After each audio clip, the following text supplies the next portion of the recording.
नमस्कार, मी संतोष सानप. मी आता जालन्यावरून निघालोय, पनवेलला चाललोय. इथून मागं पण माझ्यासोबत अशी 1-2 वेळेस घटना घडली. आजची ताजी घटना आहे बघा, लाईव्ह घटना आहे. हे खिळे बघा, हे समृद्धी हवे.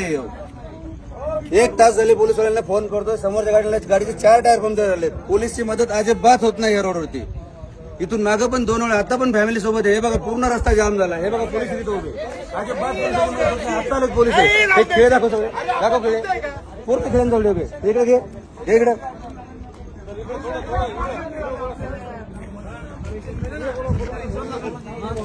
भाऊ, इथून मागून माझ्यासोबत अशा घटना 2 वेळा झाल्यात. तेव्हा पण मी पोलिसांना फोन केला, अजिबात पोलिसांची मदत होत नाही.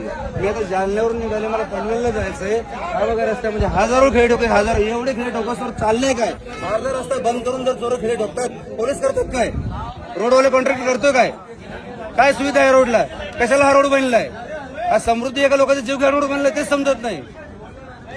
व्हिडिओ व्हायरल करा हे आणि हे दाखवा या पोलिसवाल्यांना. अजिबात पोलिसांची मदत होत नाही या रोडला.